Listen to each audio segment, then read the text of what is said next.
नमस्कार, स्वागत है आप सभी का सुजस सारांश की इस क्लास में।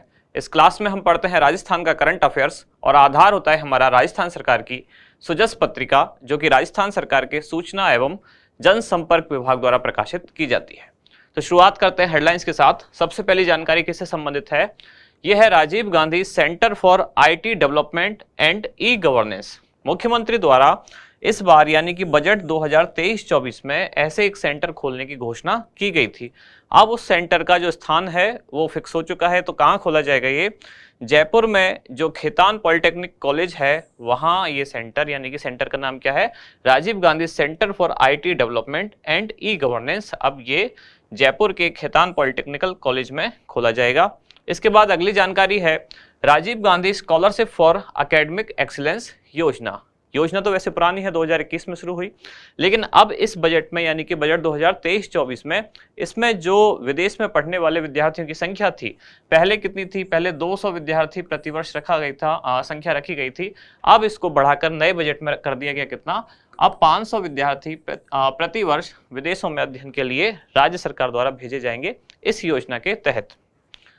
आगे बढ़ते हैं। अगली जानकारी है मुख्यमंत्री निःशुल्क यूनिफॉर्म वितरण योजना। ये योजना भी वर्ष 2022 में शुरू हुई थी। इसके साथ साथ सेम डेट को यानी कि 29 नवंबर को ही एक और योजना शुरू हुई थी जिसका नाम है मुख्यमंत्री बाल गोपाल योजना। तो आज इस योजना के बारे में थोड़ी सी जानकारी लेंगे।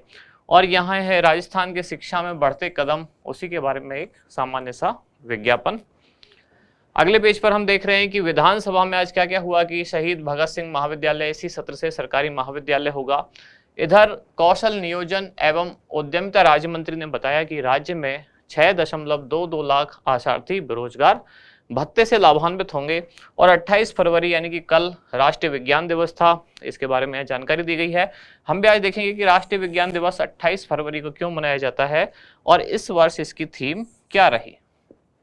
इसके बाद आगे है अनुसूचित क्षेत्र के लिए 2 माह में अलग कैडर का गठन किया जाएगा। उत्तर मैट्रिक छात्रवृत्ति आवेदन के लिए अपडेट क्या है? 31 मार्च। और चौमू में अब 2 मार्च को लगेगा क्या? Mega job fair. Mega job fair की डेट अभी ग्रेड 3 वाले एग्जाम में भी पूछी गई थी। वो कहाँ के लिए पूछी गई थी? वो पूछा गया कि ऐसे देखिए पूछा गया कि 4 और 5 जनवरी को मेगा जॉब फेयर का आयोजन कहाँ किया गया। तो ऐसे ही आपको अब ये भी याद रखना है कि 2 मार्च को कहाँ होने वाला है आयोजन इसका? चौमू में। और लास्ट जानकारी क्या है आज की? ये है शिक्षा मंत्री डॉक्टर BD कल्ला ने विधानसभा में जानकारी दी कि प्रदेश की भर्तियों में बाहरी राज्यों के निवासियों की नियुक्तियां काफी कम हुई है। इसके बाद हमारा इंडेक्स कौन कौन सी जानकारी निकल के आती है? सबसे पहली तो है Rajiv Gandhi centre for IT development and e governance. उसके बाद है मुख्यमंत्री निःशुल्क यूनिफॉर्म वितरण योजना। तीसरी है Rajiv Gandhi scholarship for academic excellence योजना। इसके बाद राष्ट्रीय विज्ञान दिवस और फिर मेगा जॉब फेयर चौमू। शुरुआत सबसे पहले Rajiv Gandhi centre for IT development and e governance. अच्छा, सेंटर का उद्देश्य क्या है? अगर आपसे ये पूछा जाता है रिटन एग्जाम में, यानी कि RS की बात कर रहा हूं, तब आपको यहां देखना है पीछे के IT development and e governance, यानी कि ई गवर्नेंस और इंफॉर्मेशन टेक्नोलॉजी का विकास करना, यही इसका मुख्य उद्देश्य है। ये केवल आगे नाम है कि राजीव गांधी के नाम पर रखा गया सेंटर का नाम क्या? IT development and e governance. अब इसके बारे में खास जानकारी है क्या कि बजट 2023-24 में यानी कि इसी बार वाले बजट में मुख्यमंत्री ने घोषणा की कि Rajiv Gandhi centre for IT development and e governance की स्थापना की जाएगी। अब इसके लिए स्थान निश्चित कर दिया गया है और वो स्थान कौन सा है? खेतान पॉलिटेक्निक कॉलेज परिसर, जो कहाँ है? जयपुर में। तो अगर ऑब्जेक्टिव टाइप का क्वेश्चन होता है तो उसमें ज्यादातर शहर के नाम से ही काम चल जाता है कि इस सेंटर की स्थापना कहाँ की जाएगी, कौन से शहर में? तो जयपुर में। बजट इसके लिए कितना आवंटित किया गया?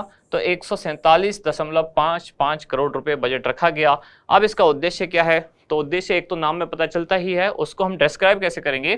तो राज्य में ब्लॉकचेन, साइबर सिक्योरिटी, एकीकृत वित्त प्रबंधन तथा डेटा सिक्योरिटी के लिए बेहतर डिजिटल इकोसिस्टम विकसित करना। यानी कि अगर उसी लाइन को, इसके नाम को ही थोड़ा सा हम डिस्क्राइब करें तो हम कैसे कैसे लिख सकते हैं कि ब्लॉकचेन के लिए, साइबर सिक्योरिटी के लिए और जो फाइनेंस मैनेजमेंट वगैरह है, इन सब के लिए एक हमें ऐसा सेंटर चाहिए जहां डिजिटल इकोसिस्टम विकसित हो सके। तो उसके लिए हमने इसकी स्थापना की है। अब इसकी विशेषताएं क्या क्या हैं, तो यहाँ विकसित आईटी उपकरण तथा सॉफ्टवेयर उपलब्ध होंगे, यानी कि हायर एंड उनका होगा, अच्छी क्वालिटी के होंगे। राज्य के तकनीकी स्नातकों को यहाँ आधुनिक प्रौद्योगिकी में क्षमता संवर्धन के लिए प्रशिक्षण भी दिया जाएगा। ब्लॉकचेन प्रौद्योगिकी के उपयोग के लिए आवश्यक विशेषज्ञता एवं कौशल यहाँ विकसित किया जाएगा। कहने का मतलब सारी जो चीजें हैं वो किससे संबंधित है, आईटी से, यानी कि इंफॉर्मेशन टेक्नोलॉजी से। चाहे उपकरण संबंधी बात हो, सॉफ्टवेयर संबंधी बात हो, या युवाओं को प्रशिक्षण के बारे में बात हो, या जो नई टेक्नोलॉजी आई है उनकी संबंध में, यानी कि उनकी स्पेशलाइजेशन या स्किल डेवलपमेंट की बात हो, तो वो सभी यहाँ इस सेंटर पर किया जाएगा। अगली योजना है मुख्यमंत्री निःशुल्क यूनिफॉर्म वितरण योजना, जिसकी घोषणा की गई थी राज्य के बजट 2022-23 में। योजना की शुरुआत कब से हुई, 29 नवंबर 2022। इसी दिन से मैंने बताया एक और योजना शुरू हुई जिसका नाम है मुख्यमंत्री बाल गोपाल योजना, जिसमें बच्चों को विद्यालय में निःशुल्क दूध का वितरण किया जाता है। कक्षा 1 से 8 तक के बच्चों को पहले वो सप्ताह में 2 दिन था, अब नई बजट घोषणा के अनुसार उसको पूरे सप्ताह कर दिया गया है। पात्रता इसकी क्या है, यानी कि निःशुल्क यूनिफॉर्म वितरण के लिए तो राज्य के विद्यालयों में कक्षा 1 से 8 तक के छात्र छात्राएं दोनों इसके लिए पात्र है। विवरण, तो पात्र विद्यार्थियों को पोशाक के 2 सेट, यानी कि यूनिफॉर्म के 2 सेट उनको निःशुल्क दिए जाएंगे। साथ ही कपड़े सिलवाने के लिए भी पैसे दिए जाएंगे, और सिलाई के लिए प्रति विद्यार्थी 200 रुपये रखा गया है, जो कि उसके बैंक खाते में ट्रांसफर किया जाएगा। यूनिफॉर्म का कलर क्या है, तो हल्के नीले रंग की शर्ट और गहरे भूरे रंग का पैंट छात्रों के लिए। छात्राओं के लिए हल्के नीले रंग का कुर्ता और गहरे भूरे रंग का सलवार या स्कर्ट, ये इनके लिए रखा गया है ड्रेस कोड। बजट इस योजना के लिए, तो जब योजना शुरू की गई तब इसका बजट था 500.10 करोड़ रुपए, और इस बार अब जो नया बजट आया है तब इसमें लगभग 560 करोड़ रुपए इस योजना पर खर्च किए जाएंगे। नोडल निकाय कौन सा है, तो स्कूल शिक्षा विभाग राजस्थान सरकार योजना को संचालित करेगा। अगली योजना है Rajiv Gandhi scholarship for academic excellence योजना। योजना का उद्देश्य क्या है, तो राजस्थान के ऐसे प्रतिभावान छात्र छात्राएं दोनों अगर वो विदेश में पढ़ना चाहते हैं तो राज्य सरकार उनको अपने खर्चे पर विदेश भेजेगी। इस योजना में खास बात यह है कि इसमें कुल जितने विद्यार्थी जाएंगे उनमें 30% जो सीटें हैं वो महिलाओं के लिए या बालिकाओं के लिए आरक्षित की गई हैं। इस बार ये ग्रेड 3 वाले एग्जाम में शायद पूछा भी गया था, या शायद सेकंड ग्रेड में पहले कभी पूछा गया था। तो 30% वो संख्या है, 33% नहीं है। संदर्भ क्या है योजना का, अभी यानी कि राज्य बजट 2023-24 की घोषणा के तहत अब इस योजना के अंतर्गत प्रतिवर्ष 200 के स्थान पर कितना, तो 500 विद्यार्थी प्रतिवर्ष भेजे जाएंगे, जिसमें छात्र और छात्राएं दोनों होंगे। इसमें से 70% होंगे छात्र और 30%, ये 30% आरक्षित है। ऐसा नहीं है कि 30% पर ही छात्राओं की संख्या रुक जाएगी। इसका मतलब यह है कि मिनिमम इतनी छात्राएं होनी चाहिए, लेकिन अगर छात्राएं और ज़्यादा अच्छे नंबर लाती हैं, यानी कि छात्रों से भी अच्छे अगर उनके मार्क्स आते हैं, तो उनकी संख्या 30% से भी ज़्यादा हो सकती है। यानी कि 30% छात्राओं के लिए आरक्षण है। किन के लिए? छात्राओं के लिए। समझे आप मेरी बात? मेरे कहने का मतलब यह है कि ऐसा नहीं है कि 70% छात्र और 30% छात्राएं जाएंगी, ऐसा नहीं है। 30% मिनिमम छात्राएं होनी चाहिए, इससे ज़्यादा भी हो सकती है। घोषणा कब की गई योजना की, तो 20 अगस्त 2021 को योजना की घोषणा की गई और योजना प्रारंभ हुई 5 अक्टूबर 2021 से। ये घोषणा इस दिन क्यों हुई? इस दिन कुछ खास तो होगा ही, अदरवाइज योजना शुरू 5 अक्टूबर से करनी थी, तो 20 अगस्त को क्यों घोषणा करके रह गई सरकार? क्योंकि 20 अगस्त को क्या होता है, राजीव गांधी का जन्मदिन या जन्म जयंती, इसलिए योजना के नाम में भी क्या है, राजीव गांधी का नाम है। तो 20 अगस्त को सरकार ने घोषणा कर दी। योजना शुरू करी कब से? 5 अक्टूबर से। उद्देश्य क्या है कि राज्य के जो प्रतिभावान विद्यार्थी हैं उनकी विदेशों में शिक्षा की व्यवस्था करना, यानी कि सरकार उनका खर्चा उठाएगी। कौन से विभाग द्वारा संचालित है, तो ये उच्च शिक्षा विभाग द्वारा संचालित है, जबकि निःशुल्क यूनिफॉर्म वितरण योजना जो है वो स्कूल शिक्षा विभाग द्वारा संचालित है। विशेषताएं क्या क्या हैं योजना के अंतर्गत? 30% जो सीटें हैं वो किन के लिए? महिला वर्ग हेतु आरक्षित हैं। पहले इसकी गाइडलाइन में ये था कि केवल 8 लाख से कम जिनकी वार्षिक पारिवारिक आय है या 8 लाख तक है, उन्हीं विद्यार्थियों को विदेशों में पढ़ने के लिए भेजा जाता था। अब गाइडलाइन में परिवर्तन कर दिया गया है। परिवर्तन क्या किया गया है कि एक तो है 8 लाख तक, एक है 8 से 25 लाख तक और एक है 25 लाख से अधिक। इस तरह से 3 कैटेगरी बनाई गई। देखते हैं क्या क्या है। तो बदलाव करते हुए अब 8 लाख रुपए से कम वार्षिक पारिवारिक आय वाले विद्यार्थियों की सीटें रिक्त रहने की स्थिति में अगर इतने बच्चे नहीं हो पाते हैं कौन सी कैटेगरी से, 8 लाख से कम वाले, तब जिनकी पारिवारिक आय 8 लाख से ज्यादा है यानी कि इस कैटेगरी वाले हैं, उनको भी सरकार इसमें कंसीडर करेगी यानी कि विदेश में पढ़ने भेजने के लिए। विद्यार्थियों के परिवार की सालाना आय 8 लाख रुपए से कम होने पर विदेशी संस्थान में पूरी ट्यूशन फीस, साथ के साथ वहां रहने का या अन्य जो भी खर्चा है, सभी खर्चा 100% किसके द्वारा उठाया जाएगा, राज्य सरकार के द्वारा।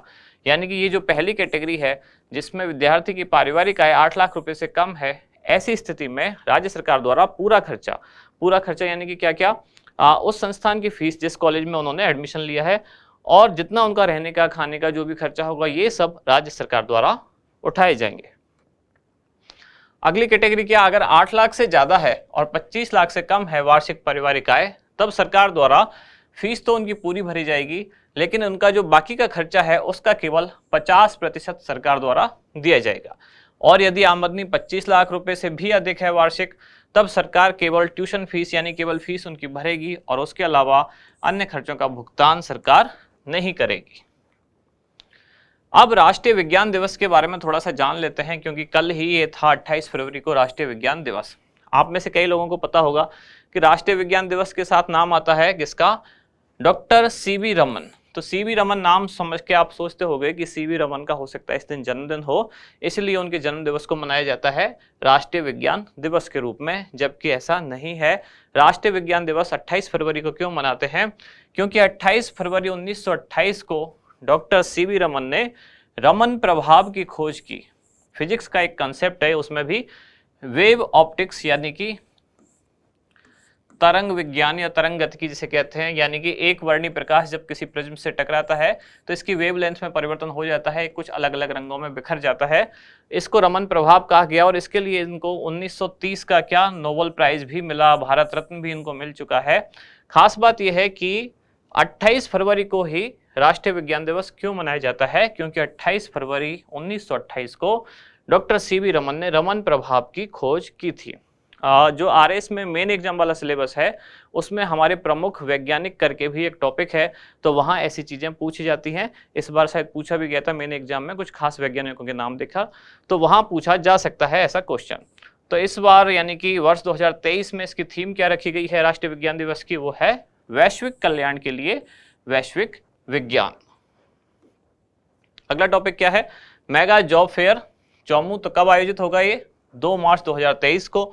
इसका नोडल विभाग कौन सा है, तो जितने भी मेगा जॉब फेयर हैं सबका नोडल विभाग कौन सा है, कौशल रोजगार एवं उद्यमिता विभाग। और जितने डिजीफेस्ट हैं, डिजीफेस्ट 2 ही हुए हैं, यानी कि एक तो राजस्थान डिजीफेस्ट जो जयपुर में आयोजित हुआ और एक जोधपुर में जो डिजीफेस्ट आयोजित हुआ, जोधपुर जॉब फेयर या जोधपुर डिजीफेस्ट दोनों जिसे कहा जाता है, उसका विभाग कौन सा है, तो उसका है सूचना प्रौद्योगिकी एवं संचार विभाग।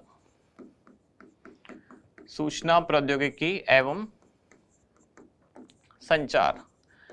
ये मैं इसलिए लिख रहा हूँ क्योंकि दोनों में कंफ्यूजन हो सकता है कि जॉब फेयर और डिजी फेस्ट मिलते जुलते से चीज़ है, क्योंकि जोधपुर जो डिजी फेस्ट था उसका नाम भी जोधपुर जॉब फेयर डिजी फेस्ट करके रखा गया था। तो जहाँ डिजी फेस्ट वर्ड आता है वहाँ आयोजक या जो नोडल निकाय है वो कौन सा है, सूचना प्रौद्योगिकी एवं संचार विभाग। और जहाँ मेगा जॉब फेयर आता है तो उन सभी के लिए नोडल निकाय कौन सा है, कौशल रोजगार एवं उद्यमिता विभाग। अब इस विभाग के अंतर्गत भी किस संस्था ने इसका आयोजन किया, यानी कि कौन सी संस्था आयोजन करने वाली है चौमू में, उप प्रादेशिक रोजगार कार्यालय जयपुर का, मॉडल करियर सेंटर तथा university of engineering and management, इन दोनों के द्वारा संयुक्त रूप से इसका आयोजन किया जाएगा। लास्ट में हमारा अभ्यास प्रश्न क्या है, Rajiv Gandhi centre for IT development and e governance की स्थापना कहाँ की जाएगी, ऑप्शन है आपके कोटा, जयपुर, उदयपुर या जोधपुर। तो क्या होगा इसका सही उत्तर वो आप बताएं कमेंट्स में। अब मिलते हैं कल अगली न्यूज के साथ अगली क्लास में। धन्यवाद।